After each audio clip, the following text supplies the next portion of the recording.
ओम नमः शिवाय। ओम नमो भगवते वासुदेवाय नमः। धर्म से लगातार जुड़े रहने के लिए और हर मंगलवार, गुरुवार, शनिवार और रविवार को हमारे वीडियोस पाने के लिए चैनल को अभी सब्सक्राइब करें और बेल आइकन दबाकर ऑल वाला नोटिफिकेशन चुनें। अब कहां है अर्जुन का गांडीव धनुष? महाभारत हिंदू धर्म के सबसे बड़े ग्रंथों में से एक है और यह पांडवों और कौरवों के बीच हुए युद्ध के बारे में है। पांडवों में सबसे महान योद्धा और धनुर्धर माने जाने वाले अर्जुन के बारे में सभी जानते हैं। वो भगवान श्री कृष्ण के साथ महाभारत के मुख्य पात्रों में से एक हैं। अर्जुन की शक्ति और साहस दोनों की ही मिसालें दी जाती हैं और वो हमेशा धर्म के पथ पर चलने के लिए जाने जाते हैं।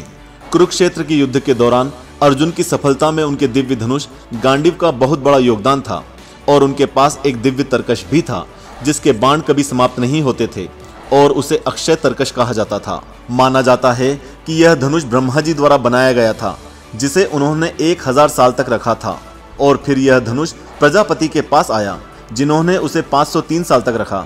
इसके बाद भगवान इंद्र ने इसे 580 साल तक रखा और भगवान सोम ने 500 साल तक रखा। उसके बाद यह भगवान वरुण के पास 100 साल तक रहा और फिर उन्होंने अग्निदेव की प्रार्थना पर इसे अर्जुन को सौंप दिया।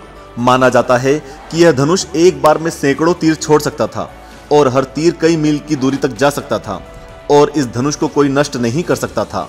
जिन्होंने भी महाभारत पढ़ी है या जो हिंदू धर्म के ग्रंथों से परिचित हैं वो इस दिव्य धनुष के बारे में जानते हैं, लेकिन वह उनके पास कैसे आया और महाभारत के युद्ध के बाद जब पांडव स्वर्ग सिधार गए तो वह धनुष कहाँ गया, ये बहुत ही कम लोग जानते हैं।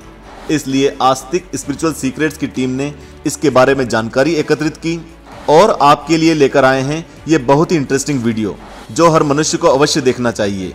और अंत में आपसे एक सवाल पूछा जाएगा जिसका जवाब कम ही लोग दे पाएंगे। स्वागत है आपका आस्तिक स्पिरिचुअल सीक्रेट्स में। आइए जानते हैं कि कैसे और क्या हुआ इस घटना में। एक बार श्वेतकी नाम का एक राजा था जो बहुत बड़े और लंबे समय तक चलने वाले यज्ञ कराने के लिए जाना जाता था।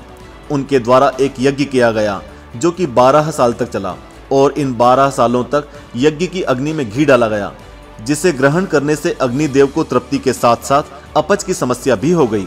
उन्होंने ब्रह्मा जी से मदद मांगी। ब्रह्मा जी ने उन्हें उनकी शक्ति वापस पाने के लिए खांडव वन को जलाने की सलाह दी। अग्निदेव ने खांडव वन को जलाने का प्रयत्न किया लेकिन उस वन में रहने वाले तक्षक नाग की रक्षा करने के लिए इंद्रदेव ने बहुत तेज वर्षा कर दी। अग्नि देवता ने खांडव वन को जलाने का 7 बार प्रयास किया और इंद्र देवता ने हर बार उन्हें सफल नहीं होने दिया। हताश होकर अग्निदेव वापस ब्रह्मा जी के पास पहुंचे। ब्रह्मा जी ने उनसे कहा कि नारायण और नर ने धरती पर कृष्ण जी और अर्जुन के रूप में अवतार लिया है और वे दोनों अभी खांडव जंगल के निकट हैं। आप उनसे मदद मांगें, वो आपकी सहायता अवश्य करेंगे। अर्जुन और कृष्ण जी यमुना नदी के किनारे आराम कर रहे थे जब अग्निदेव उनके पास पहुंचे और मदद मांगी। कृष्ण जी और अर्जुन उनकी मदद के लिए तैयार हो गए, लेकिन अर्जुन ने इस महान काम के लिए आवश्यक चीजों के बारे में बताया। अर्जुन ने उनसे कहा कि उनके बाजुओं की शक्ति से बराबरी करने वाला धनुष उनके पास नहीं है और उनको ऐसे तरकश की जरूरत होगी जिसके तीर कभी खत्म ना हो और वेगवान रथ की आवश्यकता होगी। अग्निदेव ने वरुण देव का आवाहन किया और गांडी धनुष, अक्षय तरकश और दिव्य रथ अर्जुन को सौंप दिया। इस वेगवान रथ को विश्वकर्मा ने बनाया था और इसकी ध्वजा पर हनुमान जी विराजमान थे। ये वही रथ था जिस पर सवार होकर भगवान सोम ने दानवों पर विजय पाई थी। सब पाने के बाद अर्जुन और कृष्ण जी ने अग्निदेव की मदद की और उन्होंने खांडव वन को भस्म कर दिया। गांडीव और अक्षय तरकश ने अर्जुन की शक्ति को कई गुना बढ़ा दिया और वो कुरुक्षेत्र में बहुत साहस से लड़े और अंत में पांडवों ने कौरवों को पराजित कर दिया। कुछ वर्षों बाद पांडवों ने राजपाट त्याग दिया और हिमालय पर्वत पर चढ़कर स्वर्गधाम जाने लगे। सभी पांडवों ने अपने अस्त्र शस्त्र त्याग दिए थे लेकिन सिर्फ अर्जुन के पास ही उनका गांडीव धनुष था और वो पहाड़ों में स्वयं की या अपने भाइयों की रक्षा के लिए नहीं था, बल्कि उन्हें इस धनुष से इतना लगाव हो गया था कि उसे त्यागना उनके लिए बहुत कठिन हो रहा था। दुनिया में जो मिलता है वो देर सवेर त्यागना ही पड़ता है। हिमालय की दुर्गम बर्फीली पहाड़ियों पर उनके सामने अग्निदेव प्रकट हुए और गांडीव धनुष लौटाने की विनती की, लेकिन अर्जुन ने मना कर दिया क्योंकि वह उनके लिए सिर्फ एक शस्त्र नहीं था बल्कि उनका अभिन्न अंग था। वो इस धनुष को इतना मानते थे कि उन्होंने यह शपथ ली थी कि जो भी कृष्ण जी और गांडीव का अनादर करेगा वो उनका शत्रु होगा और उसे मारते हुए वो बिल्कुल भी नहीं हिचकिचाएंगे। अग्निदेव ने उनसे फिर से विनती की लेकिन अर्जुन नहीं माने। उनकी जिद देखकर युधिष्ठिर क्रोधित हुए और उन्होंने अर्जुन से कहा कि अगर उन्हें धनुष से इतना लगाव है तो वो वापस हस्तिनापुर जाकर राज्य की रक्षा के लिए परीक्षित की मदद कर सकते हैं, क्योंकि उसे स्वर्ग लेकर जाना असंभव है।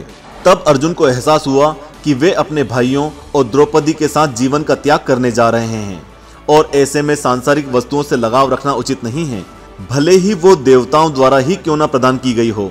और फिर अर्जुन ने धनुष और तरकश वापस अग्निदेव को सौंप दिया।